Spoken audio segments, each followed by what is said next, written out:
Llevo ya 3 años viviendo en un mundo que huele exactamente como me gusta a ellos, no a mí.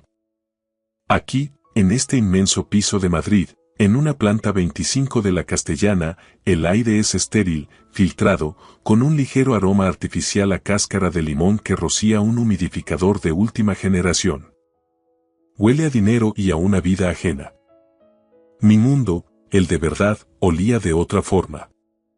Olía a viruta fresca en el viejo taller, al metal caliente de la soldadora y a ese olor ligeramente ácido de la tierra fértil en las manos tras trabajar en el huerto de Salamanca. Este contraste me perseguía constantemente, como el zumbido tenue pero molesto de un frigorífico de alta gama que nunca se apaga. Yo, Sergio Alonso, un jubilado de 64 años, antiguo ingeniero de caminos, me sentía aquí no como un invitado, sino como un mueble viejo que han sacado de su casa y han puesto temporalmente en un rincón de un vestíbulo moderno y brillante, un mueble que no encaja con la decoración, pero que aún les da reparo tirar al punto limpio. La mañana de hoy empezó como de costumbre. Me desperté a las 6, por ese hábito forjado durante décadas a pie de obra. El sol aún no se había asomado tras las moles grises de los rascacielos, pero la ciudad ya rugía abajo como un avispero agitado. Fui a la cocina de puntillas, para no despertar a Carlos y a Elena. Su dormitorio estaba en la otra ala del piso, tras una maciza puerta de madera oscura, pero aún así temía hacer el más mínimo ruido. En los últimos meses, había aprendido a moverme por esta casa de forma casi imperceptible, como una sombra que pide perdón por existir. La cocina parecía un quirófano. Frontales blancos brillantes, encimera de acero, botones táctiles en cada electrodoméstico de marca alemana. Abrí el armario y saqué mi vieja taza de cerámica con una pequeña mella casi invisible en el borde. El único objeto de mi vida pasada que me permitieron traer conmigo. La cafetera, que parecía el panel de control de una nave espacial, emitió una señal melódica.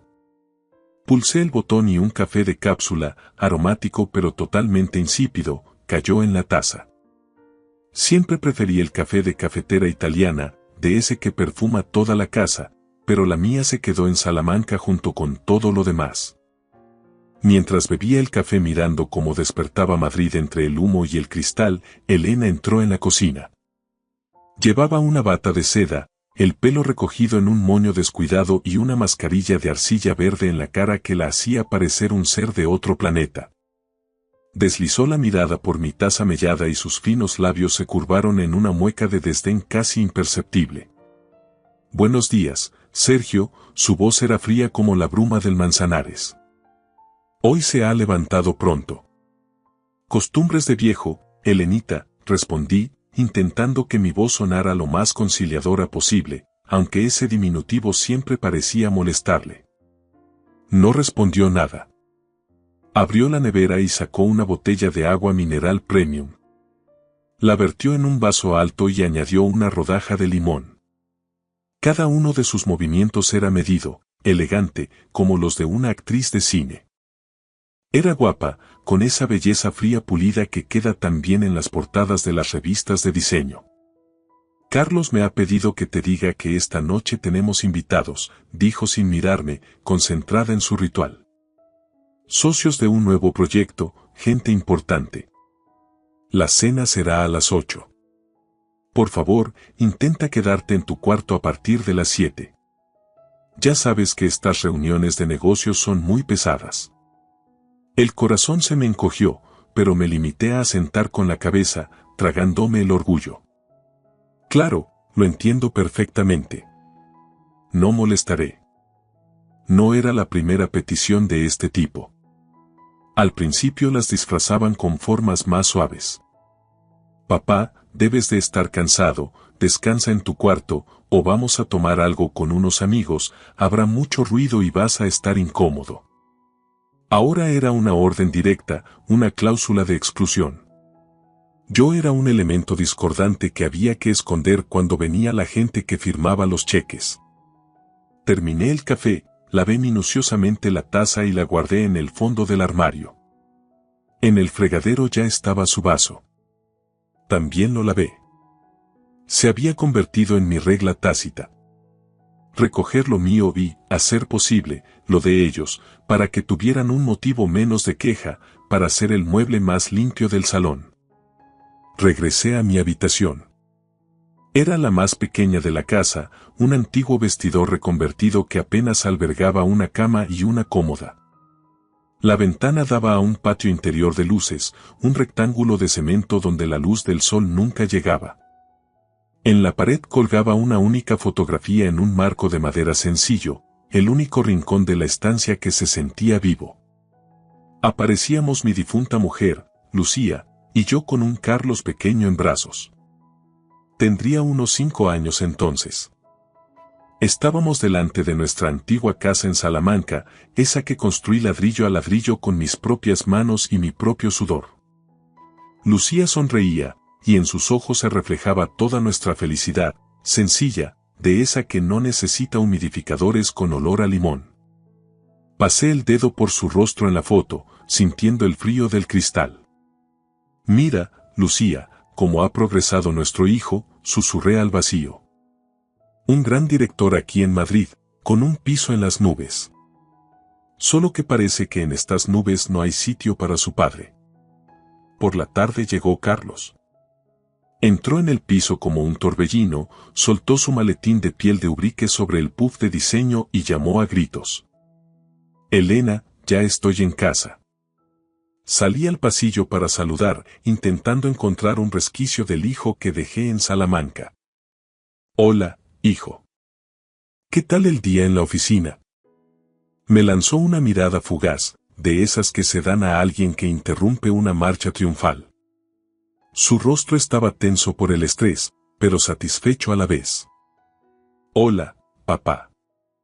Bien, a tope. Hoy hemos firmado las arras para una nueva promoción en la zona norte. Si todo sale según lo previsto, en un año duplicaremos la facturación. Estamos jugando en la Liga de los Grandes. Eso es bueno, dije sinceramente, aunque los términos me sonaran a otro idioma. Me alegro mucho por ti. Sí. Se aflojó el nudo de su corbata de seda. ¿Te ha dicho Elena lo de esta noche? Sí, claro, no te preocupes, no molestaré. Perfecto. Ya caminaba hacia el dormitorio principal, perdiendo cualquier interés en mi presencia. Ah, por cierto, mañana tendremos que ir a la gestoría. Hay que firmar un documento de la empresa, un trámite de representación. Te lo explico luego. Al fin y al cabo, tú figuras como administrador único.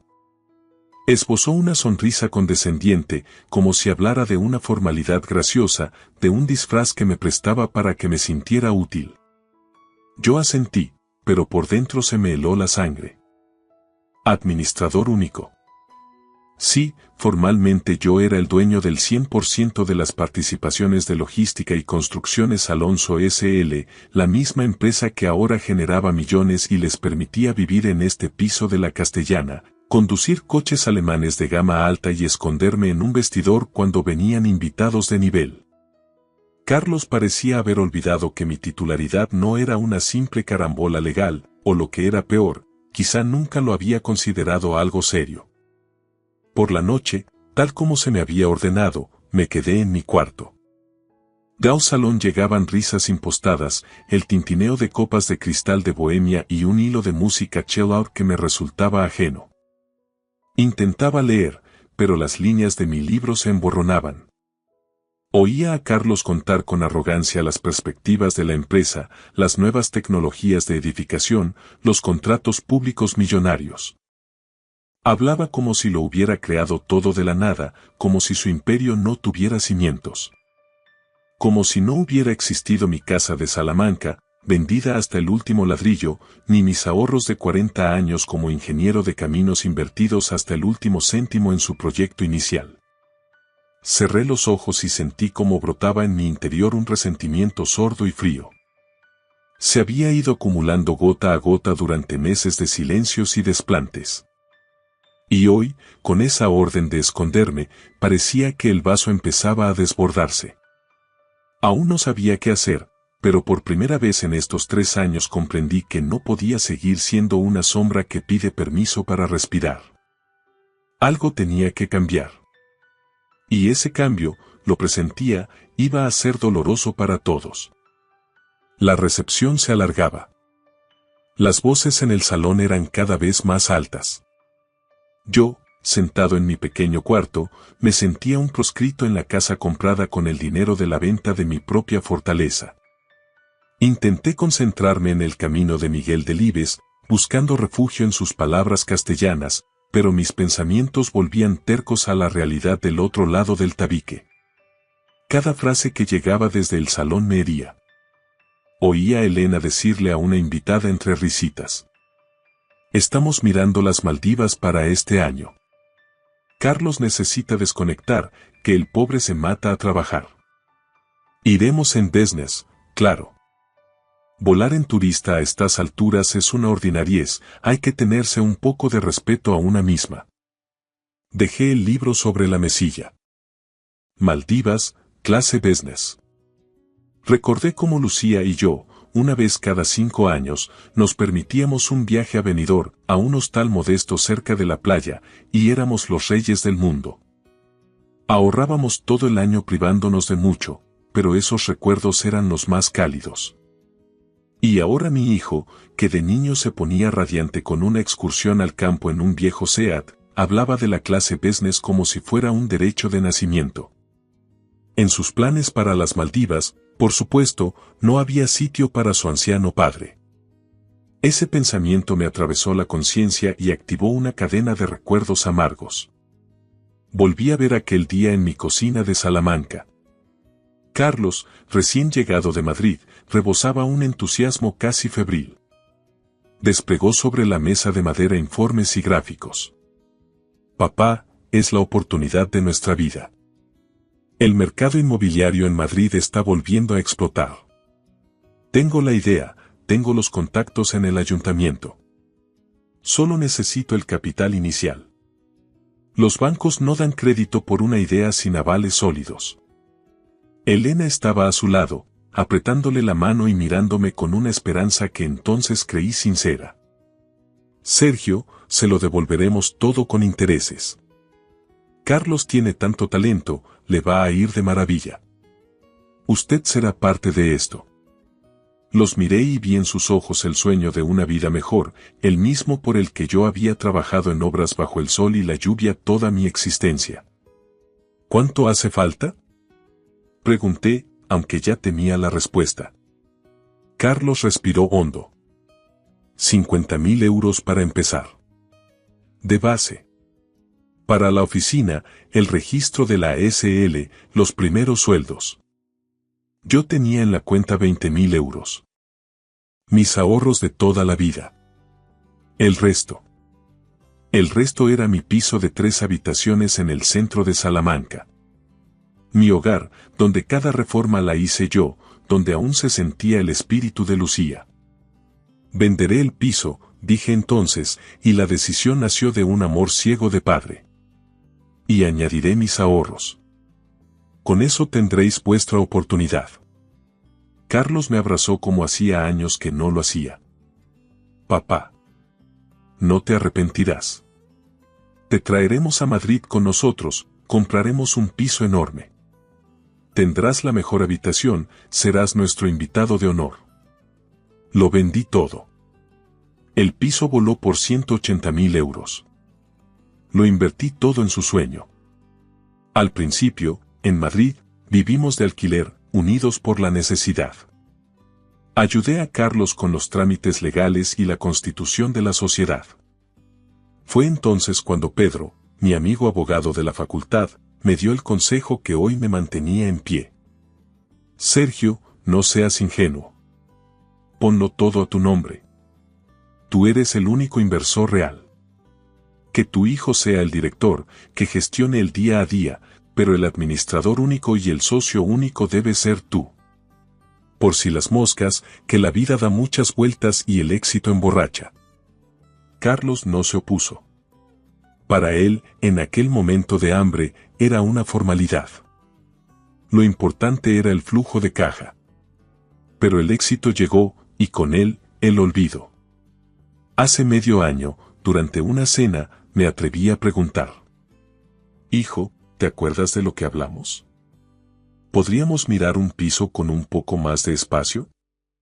Aquí en el vestidor estoy algo apretado, y no entra ni un rayo de sol. Carlos desvió la mirada al plato y Elena tomó la palabra con esa voz de seda. Sergio, tiene que entender que los precios en Madrid son prohibitivos ahora mismo. Estamos reinvirtiendo cada euro para que la empresa crezca. Además, ¿para qué quiere más espacio? Si aquí está tranquilo, leyendo sus libros. Es una habitación muy acogedora. Me callé, sintiéndome como un estorbo. Pero la estocada final fue hace un mes. Le pedí a Carlos algo de dinero extra. Mi pensión se iba casi entera en mis medicinas y gastos mínimos. Necesitaba zapatos nuevos, los míos estaban ya para el arrastre. Papá, ahora mismo cada céntimo está comprometido, dijo sin levantar la vista del móvil. Mañana toca el IVA, hay pagos a proveedores. Espérate un poco. No insistí. Fui al zapatero de barrio para que les pusiera un parche. 2 días después, Elena llegó con un bolso que costaba lo que 50 pares de mis zapatos. Sacudí la cabeza en la oscuridad de mi cuarto. Los invitados se marchaban. Oía sus voces de despedida. Cuando el silencio regresó al piso, mi puerta se entreabrió. Carlos entró oliendo a vino caro y a ese perfume de marca que tanto le gustaba ostentar. Se sentó en el borde de mi cama. Oye, papá, una cosa. Mañana en la gestoría habrá que firmar un poder notarial general a mi nombre. Es para que yo pueda representar los intereses de la empresa y firmar contratos sin que tengas que desplazarte tú. Así no te molestamos con el papeleo. Lo decía con una naturalidad insultante. Pero yo, con el corazón lleno de recuerdos, escuché la realidad. Quería apartarme del todo, borrar el último vínculo legal que me quedaba con la empresa que yo había fundado con mi sacrificio. Quería que dejara de ser el dueño para ser, simplemente, un fantasma. Está bien, hijo, dije con una firmeza que él no supo interpretar. Si tiene que ser mañana, será mañana. Asintió, satisfecho por mi supuesta docilidad, y se fue. Yo me quedé en el silencio de mi celda de lujo, y una claridad fría inundó mi mente. No era solo egoísmo, era una estrategia de borrado. Y tenía que actuar antes de que la sombra se volviera invisible. Aquella firma no sería lo que él esperaba. A la mañana siguiente, el aire en el piso de la Castellana estaba cargado de una tensión invisible, densa como el calujeto madrileño en agosto. Desayunamos en un silencio sepulcral, solo roto por el tintineo de la cucharilla de plata de Elena contra su bol de porcelana.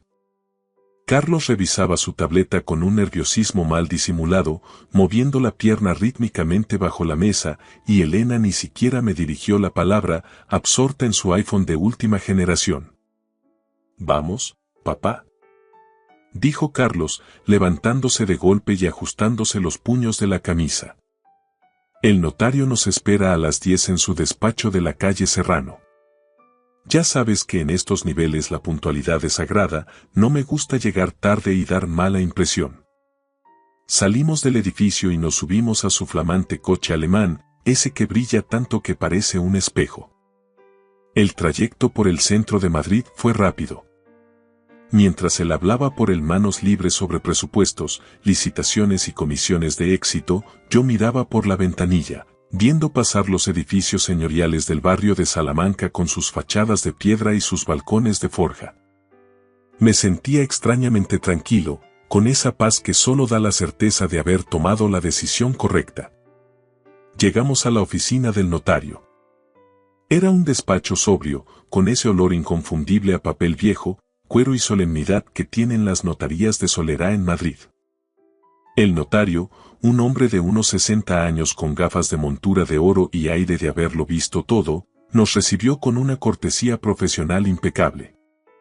«Buenos días, caballeros», Don Sergio, aquí tiene el documento para la firma del Poder General de Representación a favor de su hijo, dijo, extendiendo una carpeta de piel sobre la mesa de caoba.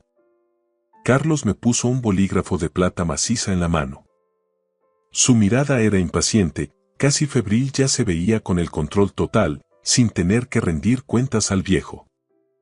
Firma aquí, papá. Es solo un trámite, una gestión administrativa para que yo pueda operar con las cuentas y cerrar los contratos de la promoción sin cargarte a ti con el papeleo y los viajes a la oficina. Así podrás descansar más. Dejé el bolígrafo sobre la mesa. El sonido del metal contra la madera noble resonó con la contundencia de un martillazo en el silencio sepulcral del despacho. No voy a firmar esto, Carlos, dije con una voz pausada, pero con una firmeza que no usaba desde mis tiempos de jefe de obra en Salamanca.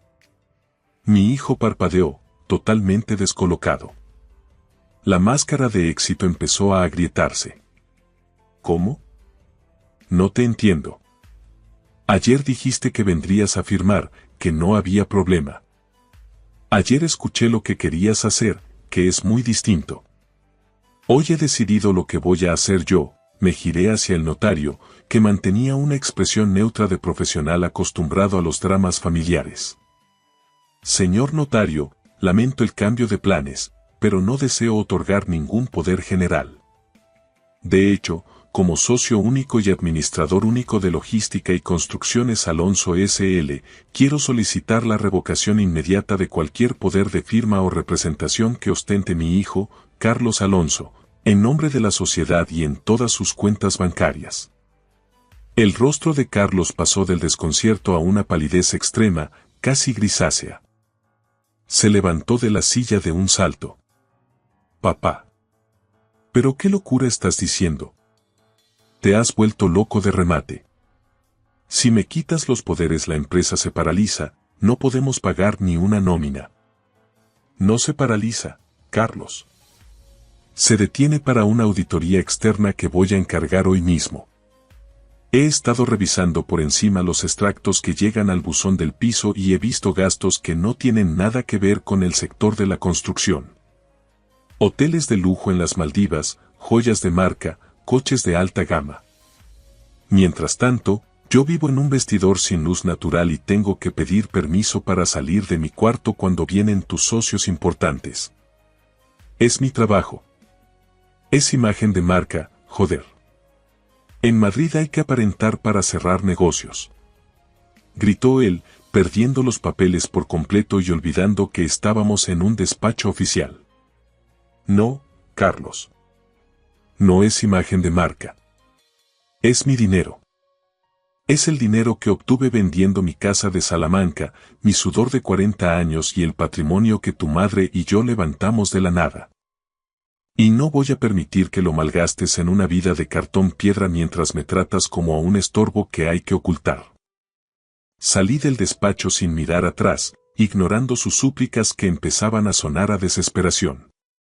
Carlos intentó seguirme, gritando en plena calle Serrano que me arrepentiría, que estaba tirando su carrera por la borda, que no sabía lo que hacía.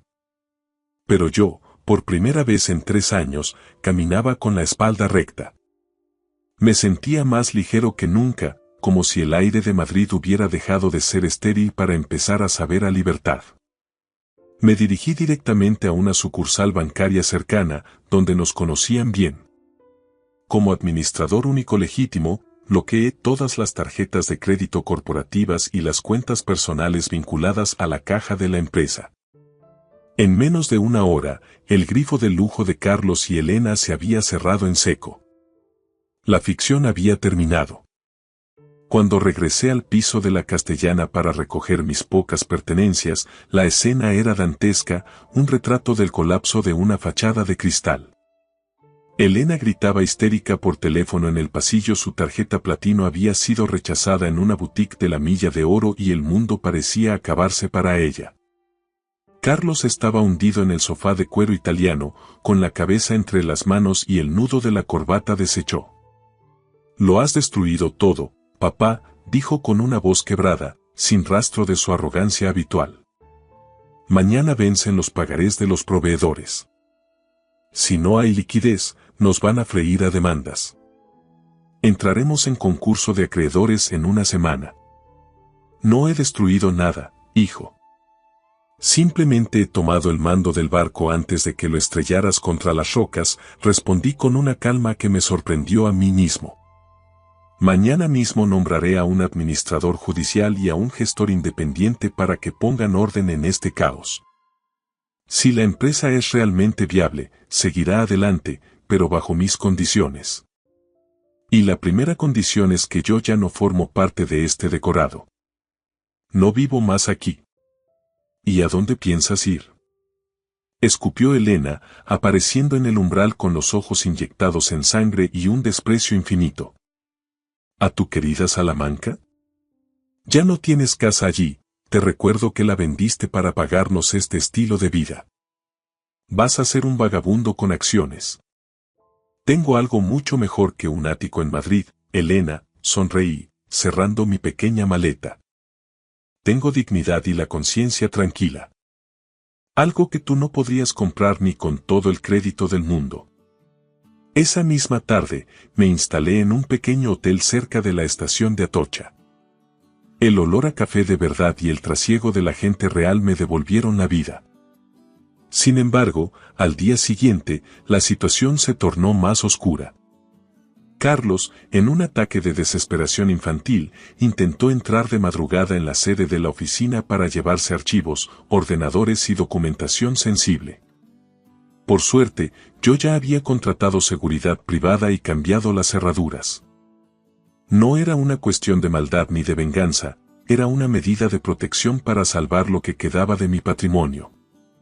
Lo que descubrí tras la primera auditoría fue peor de lo que imaginaba. Carlos no solo había vivido como un jeque a costa de la sociedad, sino que había cruzado líneas rojas legales. Había falsificado mi firma en 2 pólizas de crédito personales de cuantía elevada. Eso ya no era solo ingratitud o egoísmo, era un delito penal, una traición a la sangre. Me vi obligado a tomar la decisión más difícil de mi vida, una de esas que te rompen por dentro. Fui a ver a Pedro, mi viejo amigo abogado, a su despacho. Sergio, si esto llega a oídos de la fiscalía, tu hijo se enfrenta a penas de cárcel, me advirtió Pedro, mirándome con lástima. Estamos hablando de falsedad en documento mercantil y estafa. Son palabras mayores. Él no tuvo piedad de mí ni de la memoria de Lucía cuando me convenció para vender nuestro hogar, respondí con una amargura que me quemaba la garganta. Pero no soy un verdugo, soy su padre. No quiero que acabe en Soto del Real, pero tampoco puedo permitir que siga creyendo que sus actos no tienen consecuencias. Solo quiero que aprenda, por las malas, el valor real de las cosas.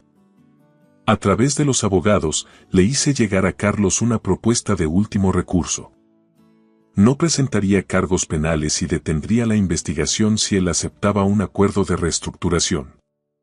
Trabajaría como un empleado de base en la constructora, como un simple oficial de oficina, bajo la supervisión estricta del nuevo gestor.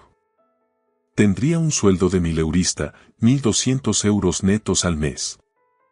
Sin coches de empresa, sin visas de representación, sin comidas en restaurantes de lujo. Elena, tal como yo sospechaba, no tardó ni 2 semanas en presentar la demanda de divorcio. Al ver que el grifo del dinero se había secado y que su marido ahora era un simple empleado con un sueldo humilde, su amor eterno se evaporó junto con el aroma a limón artificial del humidificador. Carlos se quedó solo, frente al espejo de su propia realidad.